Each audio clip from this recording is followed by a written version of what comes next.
I'm going to talk about the Snyder Cut now that I've watched it. I know originally I'd said I was going to talk about the Snyder Cut and Falcon and Winter Soldier today, but I don't know if I got a lot to say about the Snyder Cut, but I think it'll be long enough. We don't need things to be unnecessarily long, do we? Also, there might be people interested in the Falcon and Winter Soldier that don't want spoilers for the Snyder Cut yet, or maybe vice versa, so maybe it's better to split those two topics out anyway. I'll have another episode under my belt next week for Falcon and Winter Soldier, so today it is going to be talking about what I thought about the Snyder Cut. Also, there's going to be spoilers. You know, watch if you will, but understand there will be spoilers. I just want to let people know that up front, because I don't know that I can kind of say how I felt about it without having some spoilers in there. And like I said on the last video, I really am working hard to try to identify my own feelings, because man, sometimes it can be hard to separate your experience from the movie from everything that you're hearing from outside. But I went all into that last week. I'm going to do the best that I can to just tell you how I feel about it. And once again, just emphasizing how I feel about it. I'm going to sort of break it down into the good and the bad, and then the verdict on how I felt about it. But when I say good, I want you to understand, I mean I liked it, okay? I'm not saying that something's subjectively good or bad. What I liked, what I didn't like, how I felt about the movie as a whole. So when I say good, please don't take that as a value judgment if it's different than how you feel about something. I'm just kind of sharing my feelings, man. Come on. We all have feelings sometimes, maybe. I don't know. But I watched it Thursday when it came out. I've had a couple of days to wrap my head around it, and I actually had a tough time sort of wrapping my head about it, because a little bit of a spoiler for the end of this video, when I get to how I felt, I didn't feel the same way all the way through. So I had to kind of sort that out. Talk to some of my family members about how they liked it. Talk to my father, talk to my son. I'm in the middle, so we'll kind of get 3 generations of opinion at the end. But one thing I want to say here is I'm telling you how I feel about it, not telling you how to feel about it. I will argue on podcasts, like if I've got Adam and Sean or Chris, or if I've got somebody to argue with, I think that there's some value to that. It gets more opinions out. But when I'm just sitting here by myself with nobody to disagree with me, it can start to feel like proselytizing. So I'm not going to pass a judgment. And I like to be positive, so I'm going to start out with the good stuff. What I call the good, the stuff I liked. And I'm going to start out with what I liked the most. What made me the happiest in this movie was Darkseid. And I expressed a little bit in the last video that I was kind of concerned, because there was this one photo I had seen from what Darkseid was going to look like in the movie. And it was a photo where he had a bare chest. He didn't have any armor or shirt on or anything. And I didn't like the way that picture looked. But I said I would keep an open mind, and I'm glad I did, because far and away, my favorite thing, what I think was the best thing about the movie, the good, is all the Darkseid stuff. And there's a decent amount. There is a lot to appreciate about how they present Darkseid. You really feel like that character's real. I'll be honest, it gave me like the little thrill shivers, you know, something I didn't think I'd get to see in live action. Not only did I see it, but it looked good. It was done right, in my opinion. The shirtless scene that we got leaked, was kind of like something that happened thousands of years ago in a battle the first time that Darkseid tried to conquer the Earth. And even that actually looks good on film. It looked good when it was moving to me. So I was happier with it when I saw it, but then you do get to see him in the armor, and you get to see the Darkseid that I wanted to see, Jack Kirby's Darkseid, through Zack Snyder's point of view, through his lens, whatever you want to call it. But I was super satisfied with it. I mean, that was a big plus to me. Loved it. No complaints about Darkseid. I mean, if there's a complaint, maybe we could have more Darkseid, but this isn't the bad. This is the good. Staying positive. We also got to spend more time with some of the individual characters. One sort of drawback to the theatrical cut of the Justice League is that, unlike other movies with superhero teams, I don't want to make this all about one-to-one comparisons of this movie versus that movie, but other movies featuring superhero teams that people really enjoyed and had a huge box office built up the individual characters before they came together. Justice League did not do that. So a lot of characters are thrown in. And sometimes in that theatrical cut, I felt like we didn't actually get to have a lot of feelings or opinions about the characters. In the Snyder cut, we get to spend more time with Flash. I really liked spending more time with Flash. Ezra Miller, the actor, the person, got some problems from what I understand, but I enjoy his neurotic Flash. It's a very strong flavor. It's a cilantro performance. So if you like it, you're really going to like it. If you didn't like Ezra Miller's performance in Justice League, the theatrical cut, you're probably going to like it even less here because there's more of it. If you don't like cilantro, putting more cilantro in your salsa isn't going to work for you. If you're like me, you love cilantro, pepper that stuff on, baby. We also get to see who I assume is Iris West. You know, there's a scene, it's not a short scene because there's no such thing as a short scene in this movie, but it's a small part of this big movie.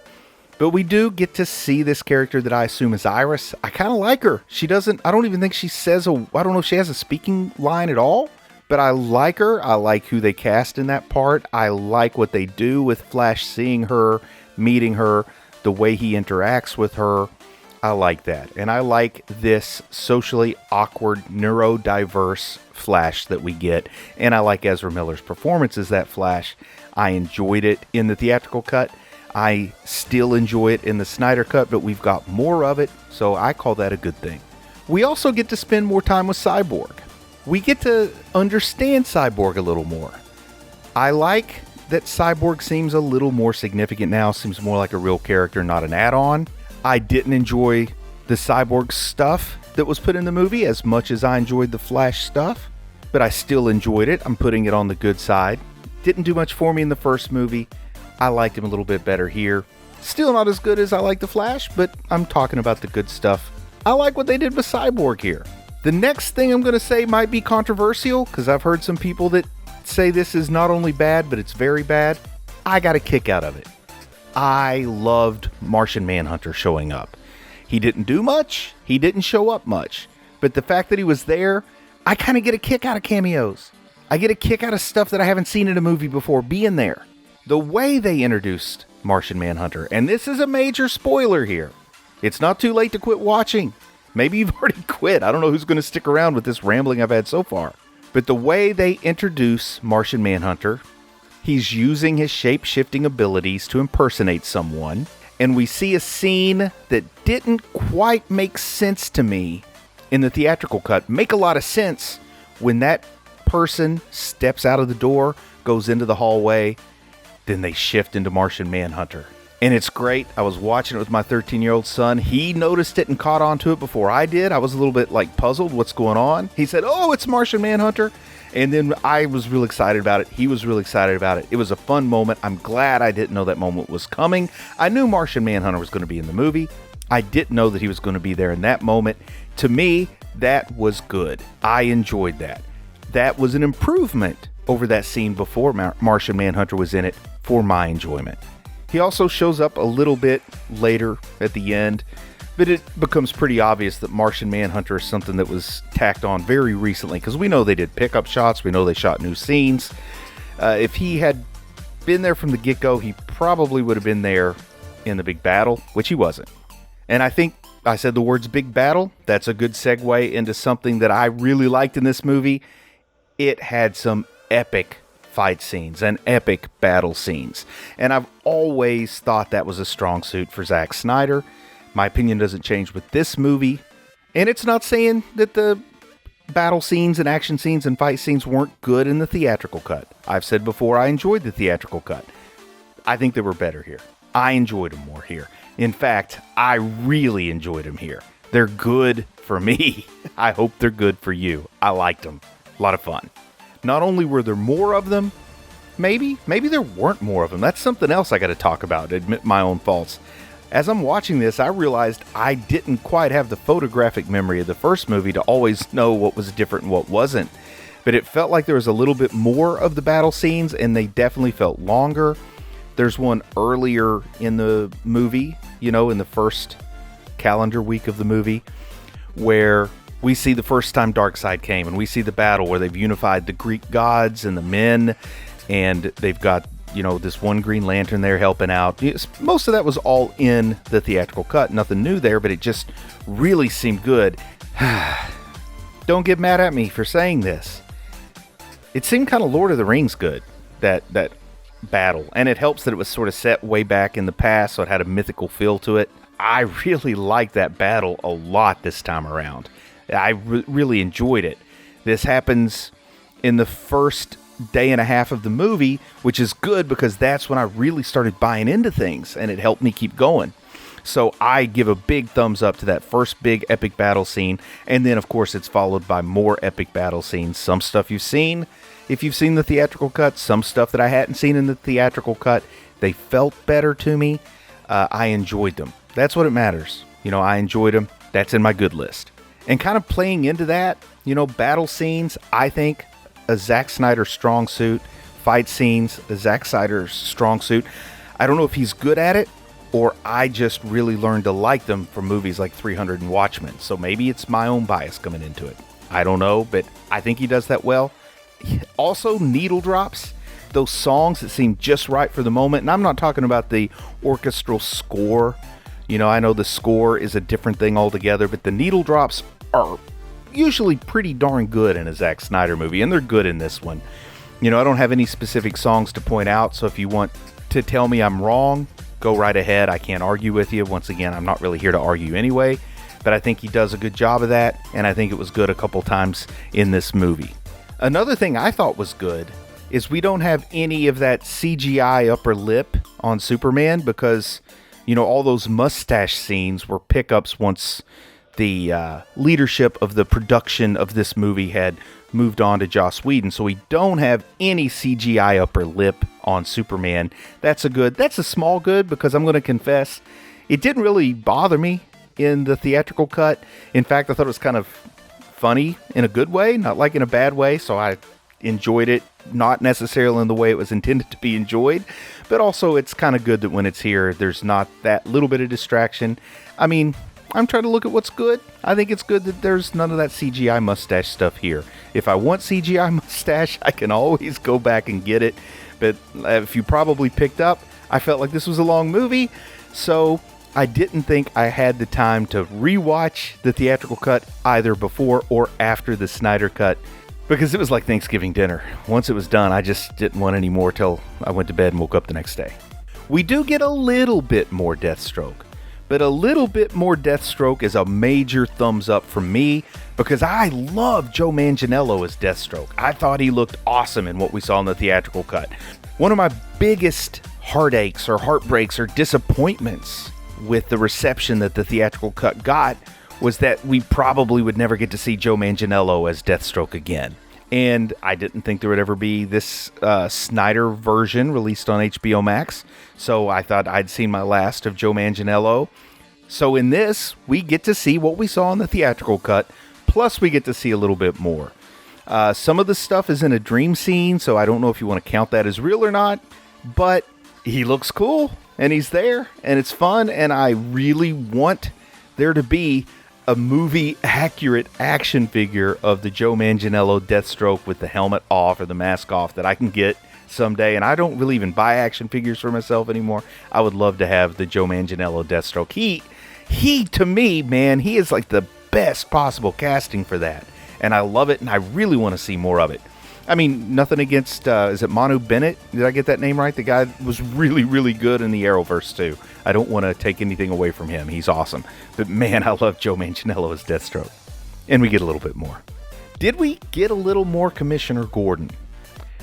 I don't know. I know I like Commissioner Gordon, and I felt like maybe we got a little bit more, but I don't remember the theatrical cut that well, so maybe we got a little bit more. I don't know. At least we didn't get less. I'm a major mark for J.K. Simmons. Love him and everything.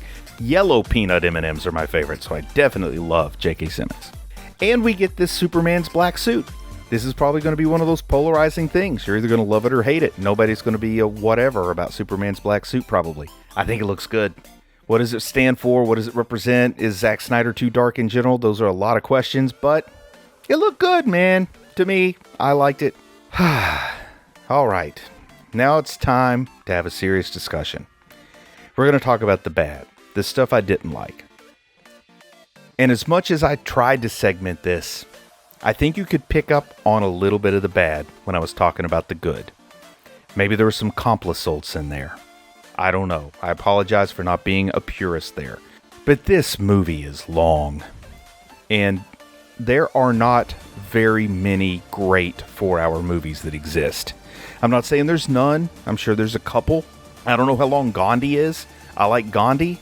Was Gandhi 4 hours? Was it 3 hours? I don't know. But I like Gandhi. And I like Gandhi when I was kind of young to be sitting through a movie. You've got The Return of the King.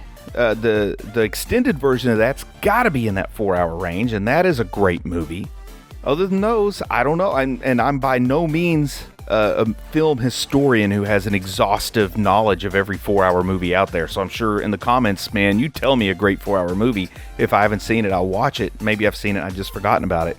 4 hours is tough. 4 hours is really tough for a movie that you've seen before. 4 hours is tough for riding in a car. 4 hours is tough for riding on an airplane. 4 hours is tough for anything other than a nap. And to make matters worse for me, the slowest stuff was in the very beginning. What I cared about the least, that entire part one, this movie's divided into, 8 parts, 7 parts. I lost count. It was easy to lose count. Then the entire part one, I could have just cut it off, put it aside, jumped in at part two and been just fine. Too long. Did not like part one.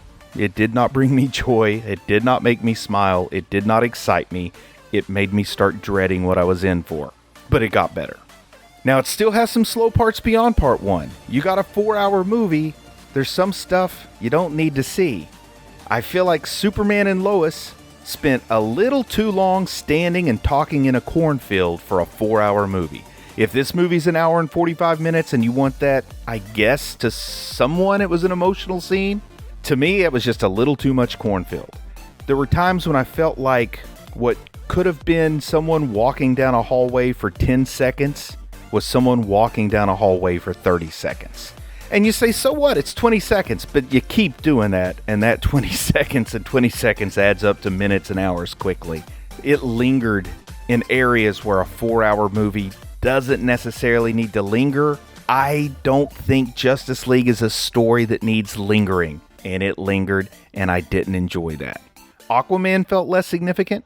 And Aquaman was my favorite part of the theatrical cut. Now, I don't know that Aquaman was less significant, but the other characters around him were more significant and lifted up a little bit. Like every single one of them felt lifted up a little bit, except maybe Diana, compared to the theatrical cut. And he definitely was not. Almost felt like I could forget Aquaman was there sometimes. I never felt that way in the first one. He still had at least one of his fun lines that I latched onto, and I saw it when he said, "My man!" That's still there. They did take out Cyborg's booyah, which a lot of people may not like it. Dude, my kids grew up on Teen Titans Go. I love the booyah. I wish they'd give him a waffle cannon. I would have been happy. I don't care what you're going for. I like to have a little fun mixed in. Nobody's ever accused Zack Snyder of having too much fun in a movie, I don't think. Maybe they have. I don't know. But took a little bit of the humor out of this one. I was so excited for Granny Goodness, and this is going to go in the bad section because I didn't see Granny Goodness in this movie. And, put it on me for being excited for it. I don't care. I didn't see Granny Goodness. Was she there? Tell me down in the comments. Maybe it was a moment where I felt compelled to sneeze and I missed it, or a blink and you'll miss it kind of thing, or she didn't look like I expected Granny Goodness to look, so I saw her and didn't know it.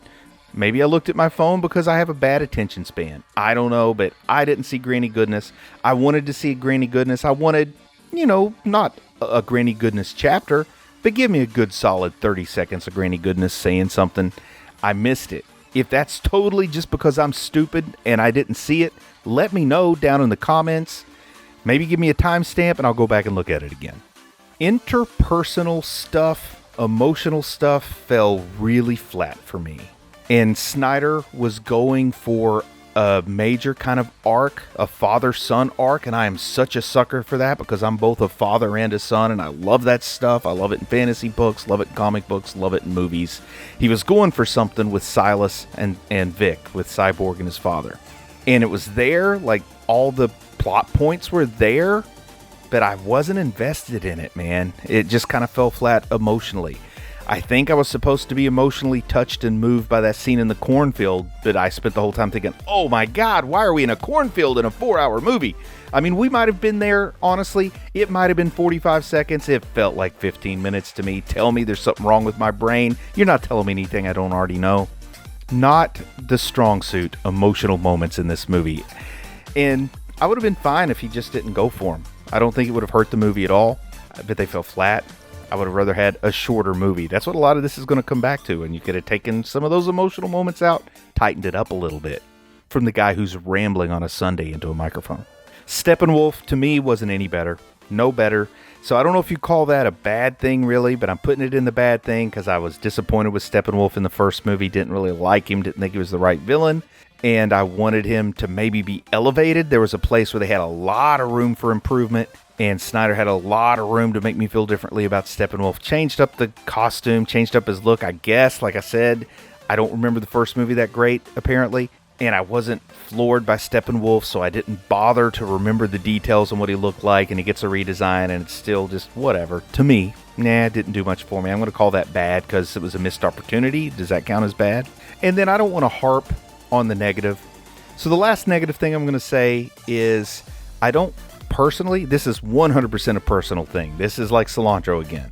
I don't really enjoy dream scenes or visions. I really like to see what's going on.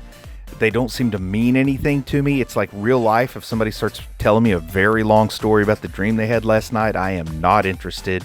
Visions, if it's a certain fantasy thing where you're seeing the future, they can have some meaning, but I still don't care about them until I see it happen. It's got a narrative purpose, and a lot of people do it, so there must be some good to it. But this movie seems to have a lot of dream scenes and visions, and they do give you some cool moments on the screen. One other guy I saw talking on YouTube says those are a great place to get things for your trailer to make people think they're going to see that, and then it feels kind of disingenuous. It seemed to have a little bit more of the dream scene. Needless dream scene. Didn't even move the narrative, actually. It was just something to put on there, and it looked cool, and I liked it that it was cool, but I've just got this bias against dream scenes that I guess is going to make it harder for me to enjoy some good movies for the rest of my life. I don't know. But now for the verdict. How did I feel about it? Well, I'll start off by saying that I talked to my dad and I talked to my son. I thought, that's good. Where do I fall in this 3-generation kind of thing? My dad liked it. He hadn't seen the theatrical cut either. And that might have actually helped. I don't know if that helped or not, but I think it might have helped if you hadn't seen the theatrical cut. He said he never got bored in a 4-hour movie. He never got bored. And he also said that's quite the accomplishment for him. And I think that says a lot. So this is somebody who is a more casual fan, who hadn't seen the theatrical cut of Justice League. He watched it on HBO Max, watched all 4 hours, and liked it. Didn't think it was perfect. Most movies aren't. My son, who's 13 years old, he sort of watched this movie with me. And when I say he sort of watched it, he watched the first 15 minutes without me, and he checked out. Because like I said, that first part, to me, was rough and slow and did not get you excited to sit there for 4 hours. Did not get me excited to sit there for 4 hours. The 13-year-old watched 15 minutes and said, I'm done. Then I come home, I'm watching it. I'm at almost exactly the 2-hour mark. Let's just say the halfway point. He comes down and he watches the end with me. And he said he thought it was all right, which, he's a 13-year-old. They can't admit that they really like something too much, so I don't know what to make of that. But he said it was all right. He said he liked Joker. He said he liked what we get as an evil Superman, which is in the visions, not in the main narrative of the movie. He said he would have preferred Joaquin Phoenix as Joker, and I said, well, who wouldn't? I think most people would. But he enjoyed the thing that happens with the Joker in this movie. But he said it felt like a lot more of the previous movie, which is what some other folks have said. I don't feel like it was a lot more of the previous movie. My verdict, I liked it, but I did not like the first part. But overall, I liked it. Do I like it better than the theatrical cut? It's hard for me to say honestly when I don't remember the theatrical cut as well as I probably thought I did, but I know I liked the theatrical cut, and I know I liked parts of this one better than that. But if we're talking about it as a whole, that 4 hours is so rough with me. I never even talked about the 4:3 aspect ratio, because that, you've got your own opinion on that. It didn't bother me. It bothered me more before I watched the movie. Like when I saw the little disclaimer at the beginning. They said it was in 4:3. I had kind of had that spoiled. I'd seen that it was going to be in 4:3 before I watched the movie. I was more upset about the idea of it being in 4:3 than I actually was when I watched it in 4:3.